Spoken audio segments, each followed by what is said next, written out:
Luas wilayah Indonesia. Indonesia merupakan negara kepulauan dengan sekitar 17.500 pulau dengan luas total wilayah sekitar 7,81 juta kilometer kuadrat yang membentang dari Sabang sampai Merauke. Dari total luas wilayah tersebut, wilayah Indonesia terdiri atas 3,25 juta kilometer kuadrat berupa lautan dan 2,1 juta kilometer kuadrat berupa daratan. Luas wilayah daratan Indonesia hanya sekitar 1,2% dari luas daratan dunia.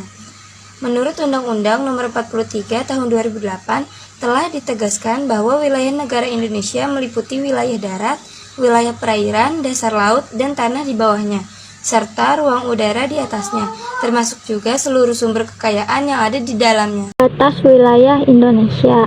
1. Batas darat. Batas darat terdiri atas batas alami dan batas buatan. Batas alami adalah batas yang terbentuk secara alami karena suatu wilayah dipisahkan oleh kenampakan alam berupa pegunungan, sungai, laut, dan hutan. Batas buatan adalah batas yang sengaja dibuat oleh manusia, misalnya tembok, pagar, dan pos penjagaan. 2. Batas laut. Berikut zona batas laut Indonesia berdasarkan UNCLOS tahun 1982. A. Zona ekonomi eksklusif atau ZEE. ZEE adalah batas wilayah perairan ekonomi suatu negara. Pada zona ini Indonesia memiliki hak untuk mengolah dan memanfaatkan sumber daya laut di dalamnya. B. Zona laut teritorial. Zona laut ini diambil dari garis dasar ke arah laut lepas sepanjang 12 mil atau kisaran 22,2 km.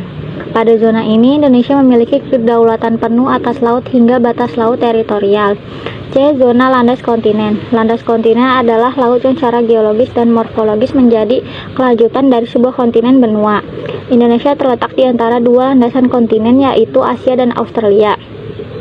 3. Batas atas udara. Batas atas udara wilayah negara Indonesia mengikuti batas laut, sedangkan batas angkasa luar mengikuti hukum internasional berupa Konvensi Chicago 1944. Letak wilayah Indonesia. 1. Letak geografis Indonesia. Letak geografis adalah letak suatu daerah dilihat dari posisinya berdasarkan kedudukan garis lintang dan garis bujur.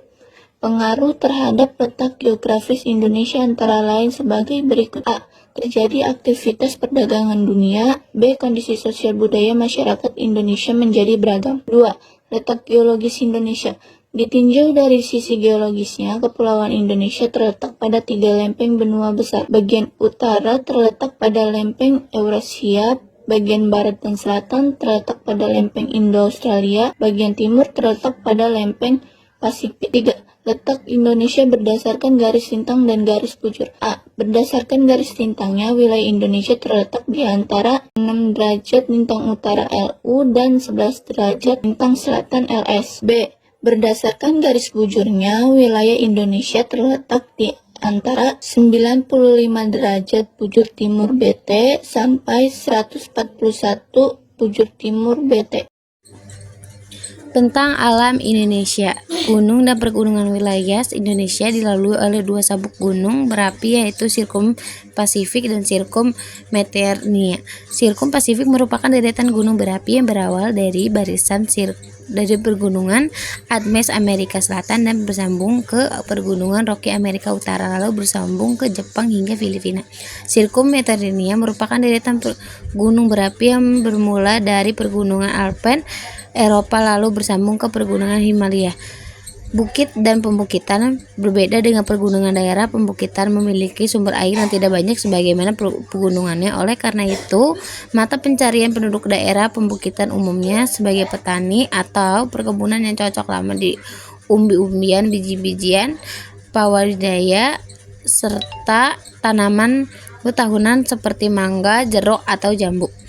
Deretan dataran tinggi berdasarkan awal terbentuknya dataran tinggi dibedakan menjadi 2, yaitu sebagai berikut. Hasil erosi dan sedimentasi merupakan dataran tinggi yang berbentuk dari gunung atau pergunungan yang mengalami penyiksaan bagian atas serta menghadap dan berkumpul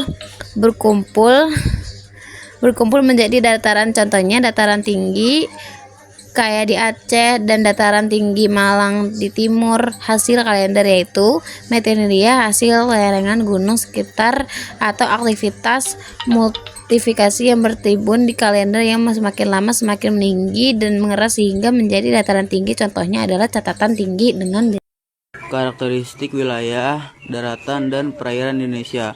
D. Dataran rendah. Dataran rendah umumnya banyak digunakan sebagai pusat permukiman karena permukaan dataran rendah cenderung rata. Contohnya DKI Jakarta. 1. Bersuhu hangat. Daerah beriklim tropis memiliki suhu yang cukup tinggi karena berada di sabuk khatulistiwa. 2. Bergantian musim penghujanan kemarau yang relatif stabil. Posisi Indonesia yang berada di antara dua samudra dan dua benua menyebabkan pergantian gerakan angin, yaitu A. Angin monsun barat, B. Angin monsun timur. Terbebasnya dari hembusan angin taifun dan kelembaban udara yang tinggi. Terbebas dari hembusan angin taifun adalah wilayah Indonesia berada di garis lintang rendah, yaitu terletak di wilayah yang tidak lebih dari 10 LU akibat adanya fenomena gaya Coriolis. Bagian besar dari wilayah khatulistiwa yang tidak dilalui oleh hembusan angin taifun gaya Coriolis adalah gaya yang membelokkan arah arus air laut akibat adanya rotasi bumi. Kelembaban udara yang tinggi adalah Indonesia berupa kepulauan yang dikelilingi lautan dan berada di sabuk khatulistiwa. Hal ini mengakibatkan penguapan wilayah perairan terjadi sepanjang tahun dan menyebabkan kelembaban udara di Indonesia yang cukup tinggi.